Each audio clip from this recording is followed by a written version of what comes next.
ऐसे ही नोबिका को उनकी स्टेप मॉम उसे घर से बाहर निकलने नहीं देते हैं। ऐसे ही कुछ दिन बीत जाते हैं। उई उई को भी पता नहीं चलते हैं नोबिका के बारे में, इसलिए उई उई नोबिका के घर में जाते हैं। नोबिका के घर में जाते ही नोबिका को देखकर उई पूरा शॉक्ड हो जाते हैं, क्योंकि अपने घर में मेड के जैसे रहते हैं नोबिका। तभी नोबिका उई उई को कहते हैं, उई उई तुम यहाँ पर। तब उई उई कहते हैं, नोबिका तुम्हारा ये हालत कैसे हुआ है। तब नोबिका उई उई को बताते हैं,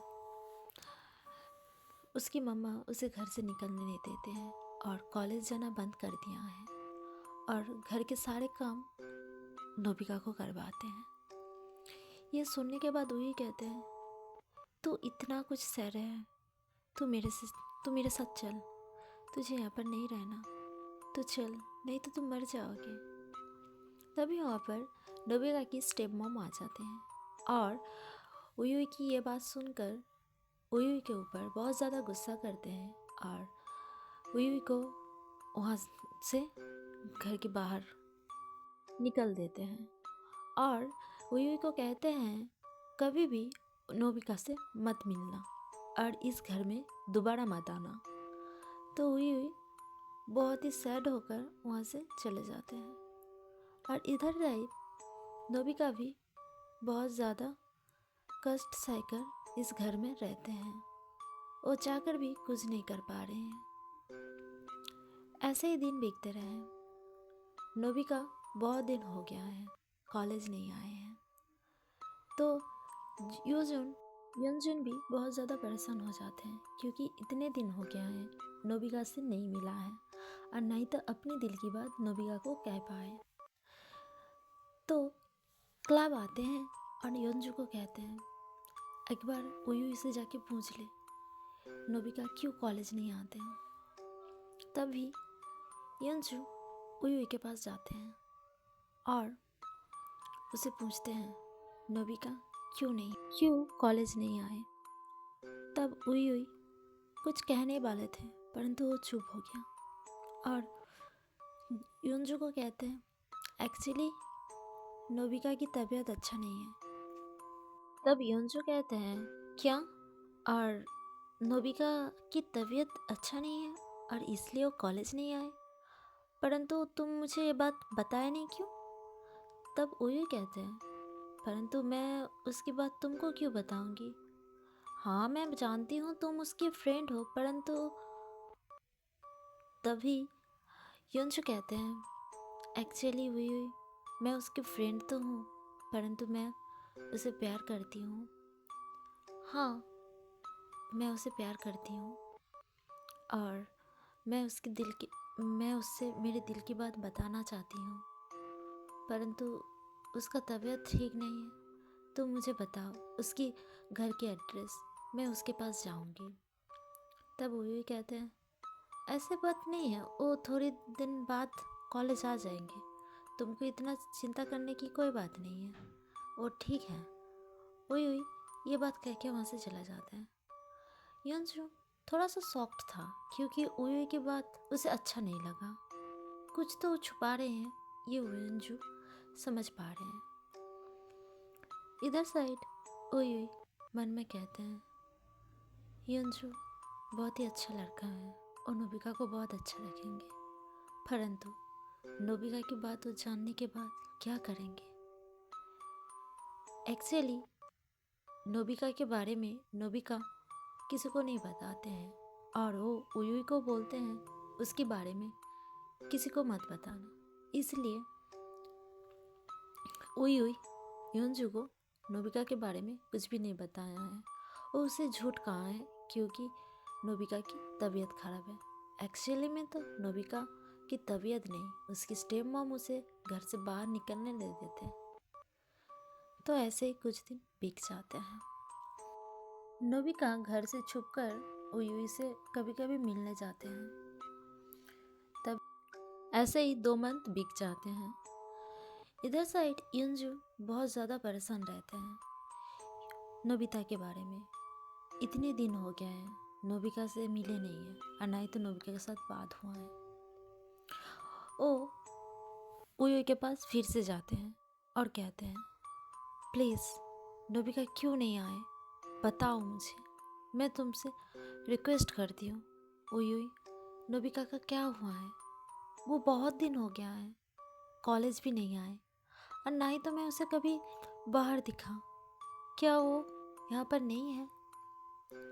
उयुई कहते हैं, अरे यंजू, ऐसा बात नहीं है।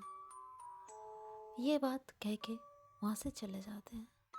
इधर साइड क्लब आते हैं और यंजू को कहते हैं, मुझे शायद लगता है कुछ तो चल रहा है और वो लोग कुछ तो छुपा रहे हैं तुमसे। पता नहीं नोबिका कैसा है, परंतु तू चिंता मत कर, सब कुछ ठीक हो जाएंगे। ये बात कह के क्लब यंजू को समझाते हैं। इधर साइड ऑली यंजू के पास फिर से आते हैं और उसे फिर से प्रपोज करते हैं और कहते हैं, यंजू प्लीज़ मुझे एक्सेप्ट कर लो, और तुम जिससे प्यार करते ना वो तुम्हारे पास कभी नहीं आएंगे, तो इससे बेहतर तुम मुझे एक्सेप्ट कर लो। मैंने तुमको पहले ही कहा था मैं कितना अमीर घर की लड़की हूँ, देखो हम दोनों एक साथ बहुत खुश रहेंगे। तब यंजू बहुत ही ज़्यादा गुस्सा होकर कहते हैं, तुमको एक बात समझ में क्यों नहीं आते ऑली?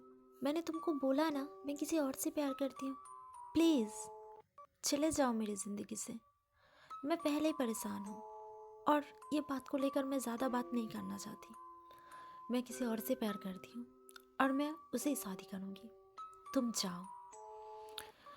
ऑली और कुछ नहीं कहते हैं, परंतु एक डेविल स्माइल देकर वहाँ से चले जाते हैं और मन में बोलते हैं, यंजू शादी तो तुम मुझसे ही करोगे, क्योंकि नोबिका तुम्हारे पास कभी नहीं आएंगे। इधर साइड क्लब उयुई के पास जाते हैं। उयुई के पास जाकर क्लब कहते हैं, उयुई मैं यंजू की फ्रेंड, तुमको पता है ना? तब उयुई कहते हैं, हाँ मुझे पता है, परंतु तुम मेरे पास क्यों आए हो?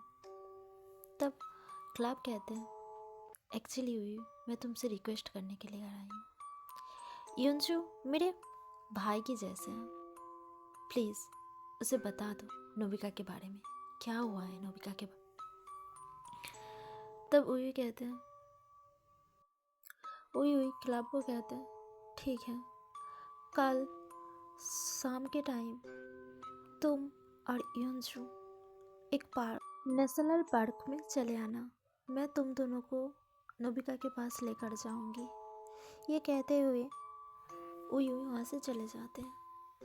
नेक्स्ट डे शाम के टाइम यंजू और क्लब दोनों नेशनल पार्क में चले जाते हैं। वहाँ पर उयुई वेट कर रहे थे उन दोनों के लिए। यंजू कहते हैं, उयुई प्लीज़ मुझे नोबिका के पास लेकर चलो। तब उयुई कहते हैं, हाँ चलो। उयुई एक अनाथ आश्रम में लेकर जाते हैं। यह अनाथ आश्रम वही अनाथ आश्रम है जो नोबिका के बर्थडे में उसकी दादी माँ उसे लेकर आए थे। तभी यंजू देखते हैं नोबिका बहुत सारे बच्चों के साथ हंसकर बात कर रहे थे। ये देखकर यंजू को बहुत अच्छा लगा और वो अपने दिल में सुकून महसूस कर रहा था। तभी नोबिका उन लोगों को देखते हैं और उयुई नोबिका को कहते हैं, उयुई यंजू तुमसे मिलने के लिए तुम्हारे पास आए हैं और तुमसे वो कुछ कहना चाहते हैं। तभी यंजू कहते हैं, हाय नोबिका, कैसे हो तुम? बहुत दिनों के बाद तुमसे मिल पाई मैं।